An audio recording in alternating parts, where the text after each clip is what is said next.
Ito po si Graco Duo Sport Twin Stroller. Good for newborn up to 3 years old. It depends pa po siya sa laki, timbang ni baby kung kakayanin po siya ng 4 to 5 years old. Compact folding, lightweight po siya for twin stroller. Okay, so ito po yung details po niya one by one.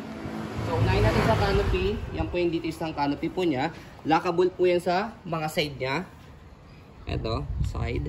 Color brown yung canopy. Okay, so para i-fold yung canopy, angat nyo lang po yan, pati dito, kaya siya merong hawakan dito, sa kabilang side, yan. Regarding naman po sa seating pad niya, ganyan po siya kapag nakaupo.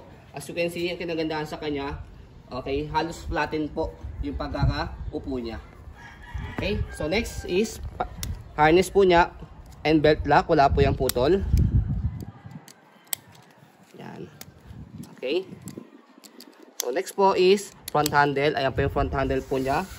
Okay, so this strap lang po yan para kung i-wash po ninyo, madali po siyang i-wash. Okay, so ditanggal din po yan, meron dito sa likod, sa ilalim, na i-press kayo para matanggal siya. Ito. Okay, pero pwede rin naman po, kahit hindi nyo siya tanggalin, kasi maluwag siya. Yan, pag ilalagay nyo si baby, maluwag siya. For example, tanggalin natin yung harness, yan. Maluwag siya pag ilalagay. Okay. Kaya no need na rin tatanggalin po itong front handle. Ayan. So next po natin is yung footrest o tapakan po ng paa ni baby. Ayan. Okay. So next yung gulong. Ayan, makapal siya. Okay. So easy to maneuver. Nag-swivel. Kung gusto nyo pong one way lang siya, ayan, tapat yun ng ganyan, tapos angat. Ganyan din sa kabilang side. Okay. Ang purpose niya, pag i-heli si baby, ayan, hindi siya nag-rotate or nag-swivel. Baba nyo lang po para mag-swivel ulit. So kapag nakahiga naman po itong seating pad po niya, sa likod po ina-adjust.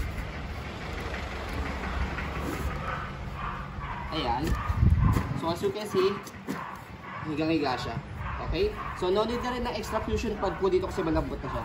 Tsaka yung side by side, di ba? Yung side niya. Yung dalawang side niya, yan, comfortable na kay baby. Ayan. Iba talaga si Graco. Ayan, okay. So next, body frame po niya. Ayan yung body frame po niya. Black na black. Hello. Okay, no so rust, no? Wala po siyang kalawang. As you can see, meron kayo makita push dito.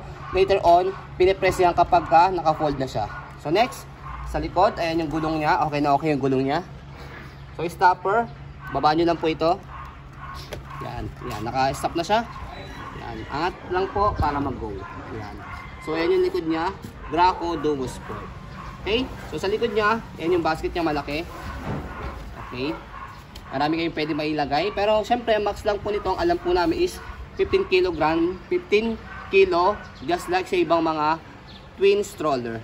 Okay? Sa likod niya, dyan po, ina-adjust po siya pagka nakahiga or semi-recline or kung gusto niyo po siyang iupo. Yan. So pagka uupo niyo po siya, hatakin niyo po itong dalawa. Yan. Okay? Pagka ihiga, atakin nyo lang po siya. Pababa. Okay? So, next natin, sa kabilang side na body frame. Ayan. Okay? Black na black din yung color. Ayan. So, next sa front hand, sa may handle niya. Ayan yung details ng handle niya. Kaya stand alone ba to? Okay? Ayan. So, stroll muna natin para makita po ninyo na wala po siyang issue kapag ginamit. Okay. Okay. So, sa pag-fold po sa kanya, may makikita kayo dito sa front handle, 1 and 2. 1 slide, tapos 2 is squeeze. Yan. So, slide and then squeeze. Tapos, pag na-squeeze nyo siya, yan. Angat nyo lang siya and then pull down. Then, mag-fold na siya, push nyo na lang po siya. Yan. Pag na-push nyo lang ganyan, automatic nag-lock na po yan. Yung kanina tinuro ko na lock. Dito, yan. Nag-lock na siya automatic. Okay? Can stand alone? Yan. Can stand alone siya, pero make it sure na matatayo nyo siya mabuti. Manipis lang siya. Yan. Lightweight lang to eh. Yes. Okay. So, for example, buhatin ko. Yan. Okay. Kaya siya na isang kamay. Okay? Magkano? Iba kasi mga mabibigat or heavy duty na twin stroller or tandem stroller, talagang hindi siya kaya ng isang kamay. Okay? So kapag inopen naman po siya, madali lang siya. Yung kayo na sinabi ko, push. Yan. Okay, automatic na yan. Bubuka na yan. Tapos, yan. Baba nyo lang siya. Yan. Automatic na siyang maglalak. Okay? So, ang pinaka-issue lang dito, which is hindi naman po siya main issue or major issue is yung kanyang lining lang sa canopy. Yan. Kasi color brown siya. Slightly lang talaga siya. Slightly faded lang. Yan. Okay. So, hindi pa rin po siya pangit tignan, to be honest. As you can see sa video. Ayan. Okay. So, hanapin sa amin tong twin stroller po nito. Alam niyo naman po ang quality ni Graco. Okay. So, ayan po, as you can see, very details po kami mag-video kasi yan siya policy po namin. No refund, no exchange. What you see is what you get. So, yun po, maraming salamat. Have a nice day and God bless po.